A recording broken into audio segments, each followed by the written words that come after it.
intaasoo xildhibaana waa dadkii codka lahaa waa dadkii wax dooran lahaa shacbiga Soomaaliyeed codkooda hambaarsanaa waxaan aaminsanahay inta fadhiido ayaaba maaragtay sidii looga talagay doorashada gaarsiisan in kale oo kuwaan dhamad ah caawa imaanin oo anigu aan ku warqabno ayagana maaragtay diyaar oo inay ku doortaan madaxweyne waa magaalada waa ku jiraan dhammaan anagu waxaan isku go'aaminayna in ololahayni meesha aan ka wadno limiyo aan ka wadno hadda waxa la sheegay qoranka intaas uu yahay intii maqan kulliba ayaan mataqaana madaxweyne intaan way ka badan yihiin xildhibaanada oo diyaar u ah in qabiyadii aad ka dhigtay hal dhig u dhigtay ololahaadi qabiyo qofkeeda dhamaystiran ugu dhameystiro waxaan soo jeedin lahaa dhammaanteen inaynu taa isku raacno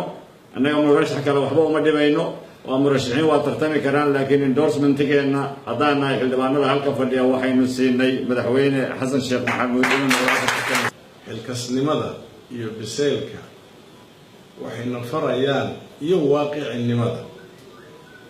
waxayna farayaan wadada ciriiriga ah ee xasan sheekh uu rabo inuu mar labaad nagu hogaamiyo inaan marno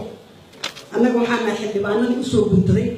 usoo labistay inay ku taageeraan inta halkaan fadhida caawa taageerada u joogaan madaxweyne soo noqon masaxaad caafimaad aad ku halata allah ku siiyo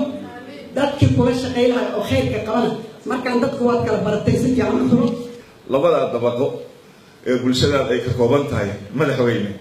hadduu ilaahay kuu sakeeyo kursiga aad ku fadhido isagaa bixiya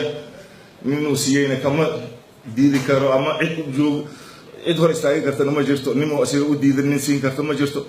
maalinta ilaahay ku siiyo waxaan jecelahay inaad gabaygaa reference ka dhigatid ee jacburka sanadamaha lama lirin sanatarkii duqa ahaan waa fadhiyaa kulligu iman doonay aad iyo aad baan idin salaamahayaa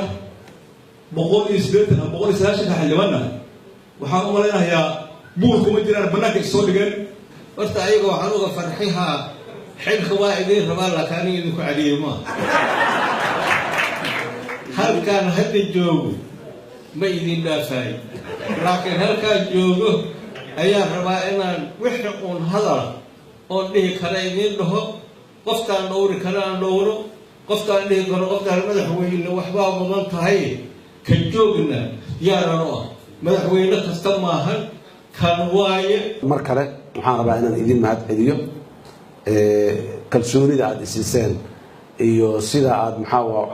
caddayseen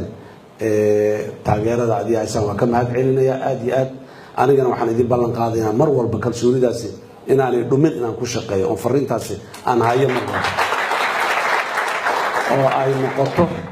oo ay noqoto waxaad igula xisaabtantaan oo ay noqoto talada dalka uu ku soconayahay mid aad raalli ka tihiin oo aanay noqonin tala muxuu ahay meel kale lagama guuriyo waxaan kaloo idin ballan qaadaya dalka Soomaaliya dadkiisa karaamada ay leeyihiin hantida dalkan uu leeyahay oo nooc walba leh oo bad iyo berri iyo beer intaba leh ee ilaahay ummadda uu ku manaystay koow inaan ilaaliyo oo aanan si macna daraas gacantayna aan uga bixin mar labaad in aanan si xun loo isticmaalin ee jiilasha imaan doonaahi waxay ku hirtaan oo meel u yaallo inay noqotaa da'liya taasna muxuu ahaay inaad codkiina isiisiin waa ugu baahan laakiin taasna inaad ayada lafsadeeda igu saacidaan ugu kaalmaysaan u baahanahay laakiin waa la imaan doonaa barnaamijkeeda oo qeexan